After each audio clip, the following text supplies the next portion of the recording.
Hello, adventurers.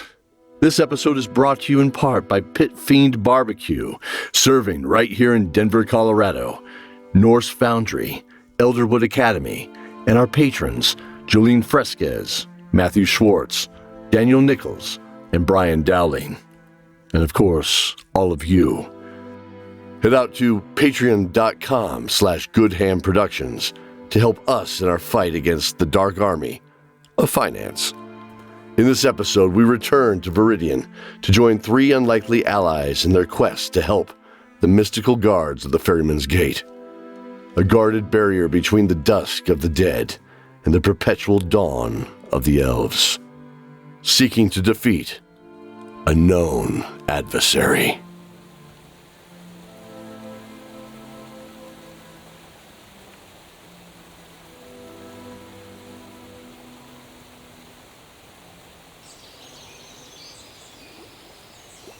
Dawn of Dragons, Season 7, Episode 3, Knights of Viridian. Vix could feel the calm breeze touch his cheeks as he stood in silence. The smell of 1,000 soft leaves was carried as it passed by. As he opened his eyes, he gazed across many waterfalls that gracefully fell upon marble and gold steps, leading to pools at the base of this ancient city. This was a city with no name, but one something inside him knew. He stood at an open archway, hundreds of feet in the air. The diffused light of a sun somewhere in the sky cast a soft peach-colored light across the blanket of emerald leaves and ivory structures below. His fiery heart felt finally calm, here with his elven cousins. Our great council of the 8 thrones have met. Yes. And what did they say?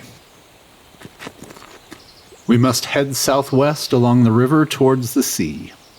Apparently, this is another of the enchanted streams. It protects the rest of Viridian from a large region of dark fae magic. What was it called again?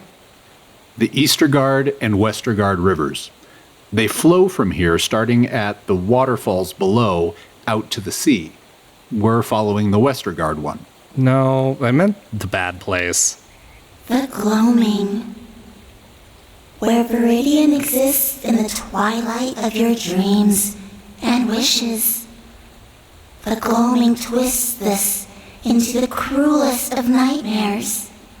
The twin thrones here in the Mirror Peaks watch over the streams and guard us from a dark fate. I hate to ask. What fate?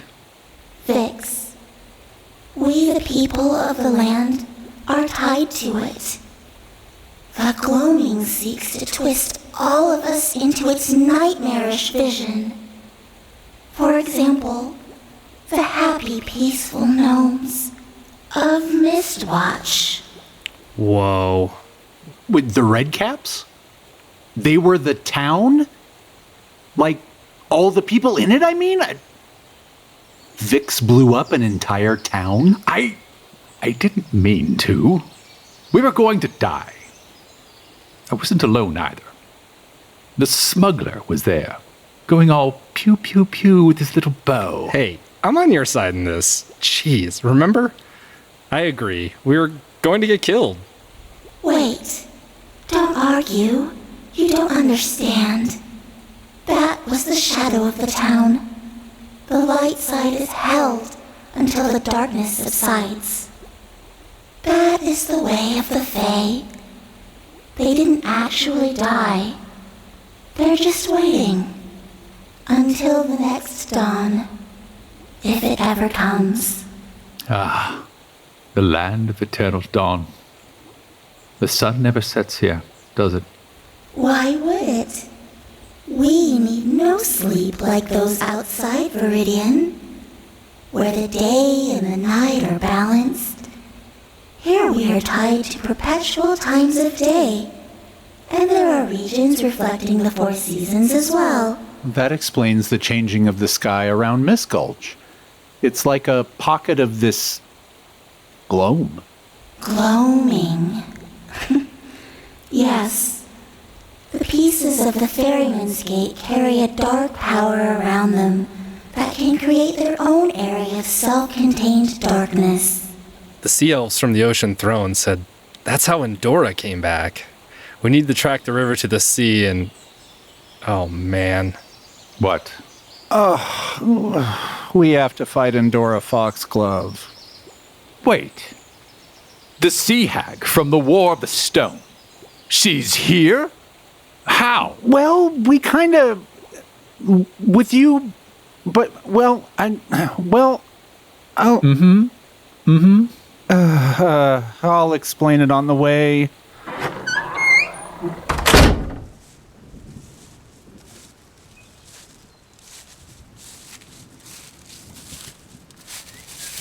So that stone army back there, what did you make of it? Just the sign on it. Vix, what did it say again?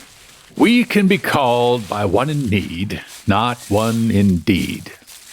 Wait, really? Not really, but close. Oh, okay, I guess. Of course it's okay. Wasn't there something about a Azalix or something? What is that? Ah, yes. It wasn't the sign, though. It was on their armor. Very strange. Azalix. Never heard of it, or them. Maybe some ancient king or warrior, I don't know. Ah! Oh my. The trees opened up as they came within a few city blocks of the ocean. Storm clouds swirled above the surf, though behind them they felt the warm sun of the day. Oh no. Look at that. Well, there's our problem. Stuck in the river was a broken stone, a stone similar to the one in Mist Gulch with arcane markings. The water seemed to disappear within it, transported to another place outside this world and leaving the riverbed behind it, dry and abandoned. Damn. I've never heard you say that before, Vix. It's created a dam, you idiot. Ah, there's the Vix I know. You know, I was starting to worry we'd lost you in the scenery. Yes, I suppose I have been preoccupied. It is nice, though, isn't it? Yeah, it really is. Guys? I do love the color of the trees. Oh, absolutely. I mean, it's bold. Hey, Stronger guys? than the silver maples back home, right? Vastly so. My little brother, Rhino. I'm sure the trees are he would important, love but to will you look? walk under the... Guys! What? God, what? Guys? Crashing out of the fog emerged a giant ship with ancient dragon wings for sails. It was illuminated by the fire of white-hot lightning, which rippled across the sky behind it. It's headed toward the beach. We must stop it. Go.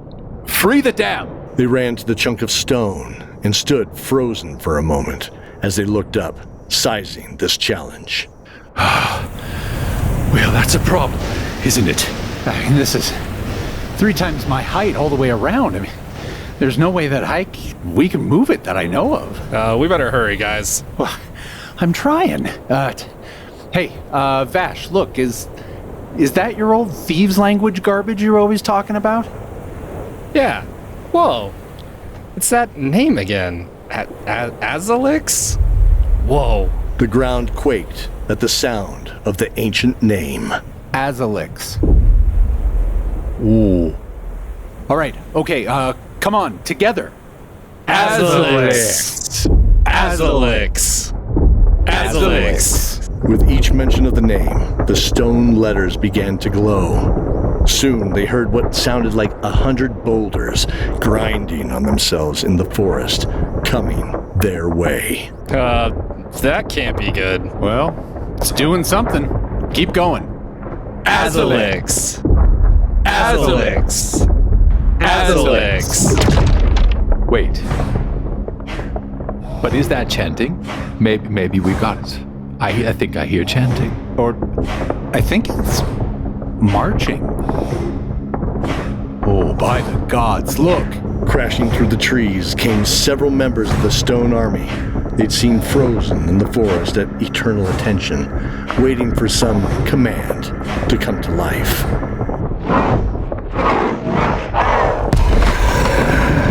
Six huge stone warriors dropped a shoulder to the ancient stone and pushed it into the other side of the riverbed. Their bodies disappeared as the river returned to normal, cutting them off in the gloaming. They're gone. Thank you. What? Did you just say thank you? I believe I did. Kind of nice, I suppose. Don't get used to it, but... Hey, guys, she's, beaching. Beaching. Ooh, heath moth. Sorcerer. Let's go. As ZORIN and Vix charged at the invasion, VASH was paralyzed. Oh, man. How are we gonna defeat them? Come on, think. Wait. Andorra was slain when the Silverbrand used the conch shell. The magic conch shell. VASH remembered the other day, walking and imagining the daffodil. How it sprung to life from just his imagination in this magical land. He hatched an idea. Gods, I hope this works. VASH ran to the outcropping on the beach, facing the vast stormy sea. The storm was beginning to recede a bit as the river returned its waters to the ocean. He reached deep into his memory. Conch shell. It was a 2-foot onyx conch shell, gilded in gold, mounted with a brass stand. It had the runes across it. Silverbrand. Okay. Here we go. The sound of the ancient conch shell rolled out across the sea.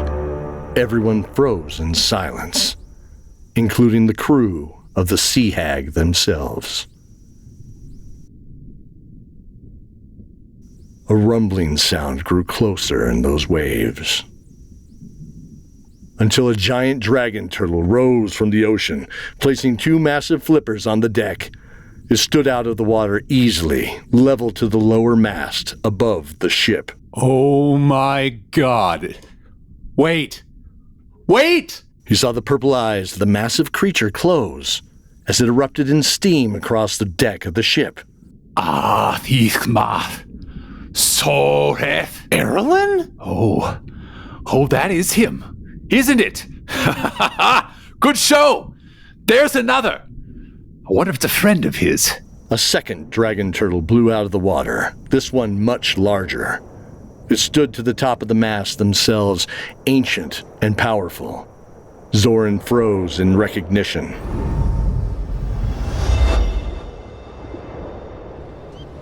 The waves rocked the bow like a whale's deep heartbeat. Benedict smiled, looking out across the white-crested waves as they cut a swath through the cerulean and azure ocean. ZORIN looked to the rigging as well, standing to the rear and port end of the ship, his arms aching from restocking the 6-foot-long harpoons by the ballista. Where are we gonna go now? Whoa! The deck of the ship rocked heavily enough to jar loose a barrel rolling across the deck. Shouts began to come from the crew. This time it was much harder and definitely came from underneath. The deck groaned and heaved starboard. The captain appeared from the rear door to his quarters and ran up the stairs to ZORIN. Sophie followed from the mainmast. What do you see, lad? Fear racked ZORIN as he realized with much certainty. That was a dragon turtle. The smell of rotten fish and hot steam overwhelmed him. It drew in a deep breath, but it roared in pain as a 6-foot pole stuck out of the nape of its thick, leathery neck at the base of the jagged shell. He turned as the huge maw dropped down to his level on the deck, its huge dark blue eyes peering into his soul's being, its lips pulled back, revealing the rows of jagged teeth. Why are you here? Benedict questioned. Elves. Sea elves. Stole something from me. Please, if you hear of an onyx conch shell, please come back to this spot and tell me.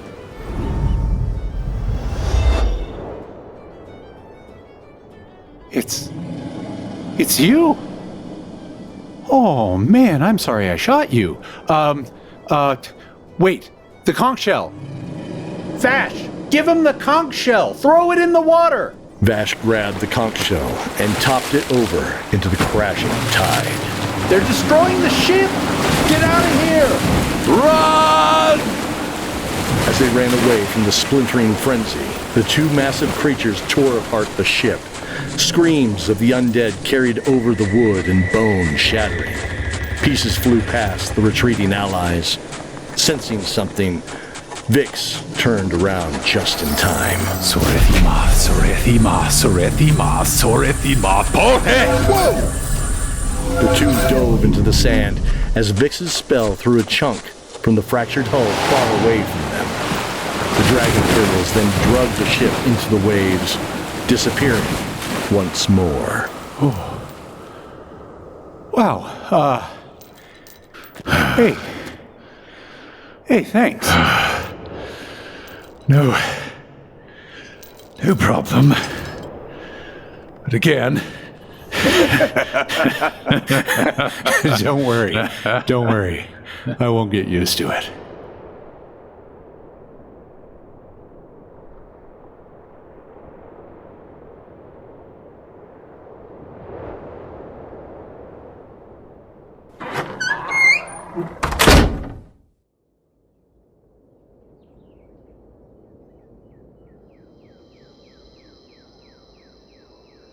ZORIN, Vix, and VASH.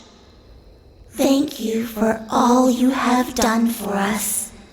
You truly have proven to be allies of Viridian. A warm crowd of Fey folk welcomed their new heroes, as even the trees themselves seemed to bow. These unlikely three heroes looked at each other and turned to the leaders of the elven thrones. Blue-white Blizzard next to the pink and green of Blossom. Orange and tan Harvest stood by the blue and green Ocean. The twins of the crystal and silver thrones from the Mirror Peaks. And finally, the Star Throne, holding the star in one hand and the moon in the other, representing also the moon, as they had no current leadership after the fall of the Emerald Atoll. Silently, the thrones smiled and nodded to them. It was our pleasure. Not how I would have put it, but it was the right thing to do. Correct, my companions. Vix, step forward, please. For your dedication, we bestow upon you this token. You may always be welcome here with us as well. A slender blade of fine silver was handed to him by the cold blue hands of the Blizzard Throne. His icy eyes smiled as he placed it in his hands. It's cold. Very beautiful. Like an icicle. It is not a weapon of anger, Vix.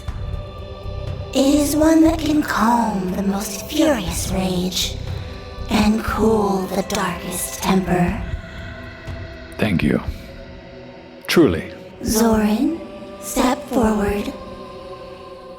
We give you this ship in a bottle.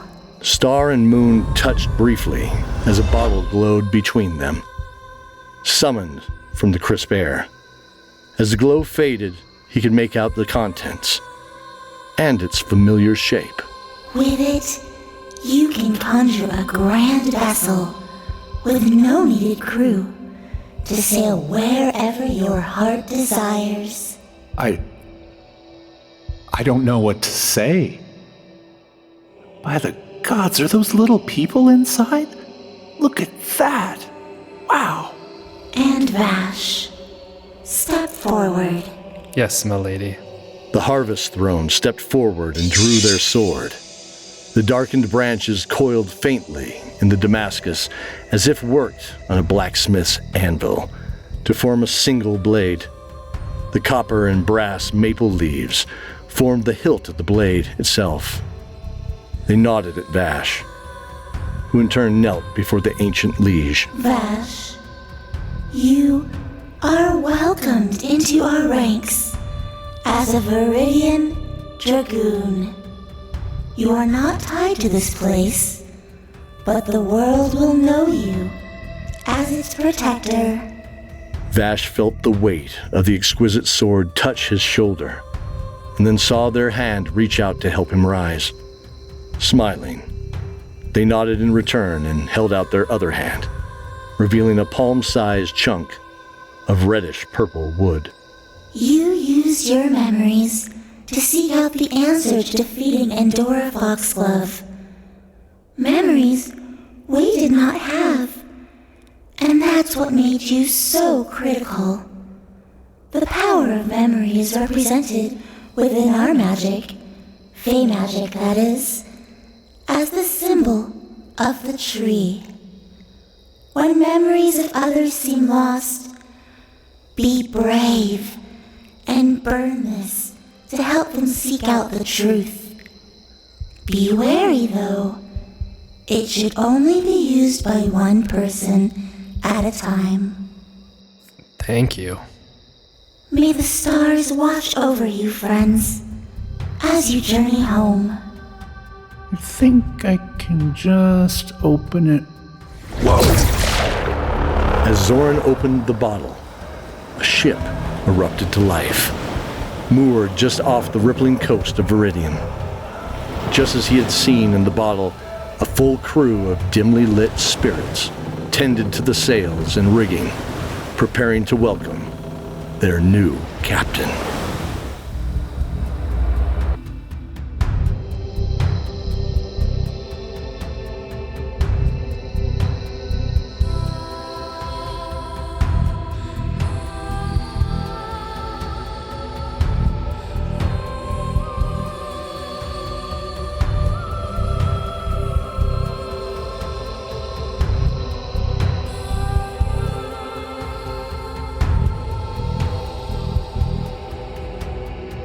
ZORIN, played by Cody Miller.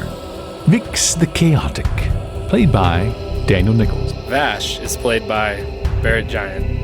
AMARA, the unicorn, is played by Melissa Kersh. And I'm KELDOR, your narrator. Thank you for joining us for this episode of Dice Tower Theater's Dawn of Dragons. Please join us in thanking our magnificent cast and by leaving a review on your favorite podcasting platform. In our next episode, we return to Garnet Keep with ZORIN, seeking to reunite with his friends. He expects are waiting for him. Or are they? See you when we return in October, adventurers. Stay safe and remember the oath.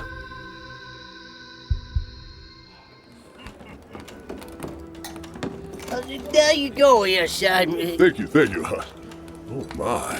Hope you enjoy it. Doesn't that smell? Delicious. Listen up, adventurers. You spent all day trekking through the digital wilderness, battling spreadsheets and slaying deadlines. Your HP is low, and your stomach is growling louder than a hungry owlbear. It's time to sheath your swords and head to the only hearth in Denver, where the flames are stoked by the masters of the craft, Pit Fiend Barbecue. This isn't your average roadside tavern fare. Located in the heart of Denver, Pit Fiend specializes in 100% live fire cooking. We're talking about prime brisket and heritage breed pork ribs, smoked over white oak logs until they're so tender they practically melt off the bone. Like that time your party's rogue ran afoul of a red dragon. The brisket. Legend tells of a bark so dark and flavorful, it must have been forged in the Underdark. The pork, bold, juicy, and worth a multi-day journey across the Front Range. No magic required, Just pure wood-fired alchemy. No gas, no shortcuts. Just the primal power of the pit. Whether you're a chaotic, hungry barbarian or a lawful good paladin looking for the perfect post-campaign feast, Pit Fiend Barbecue is your new home base. Head over to Pit Fiend Barbecue at 2826 Larimer Street in Denver, Colorado. Check them out online at pitfiendbarbecue.com or follow their smoke signals on Instagram. Pit Fiend Barbecue. Real smoke, real fire, legendary flavor. Go forth, eat well, and tell them Dice Tower Theater sent you. Don't let your party go hungry.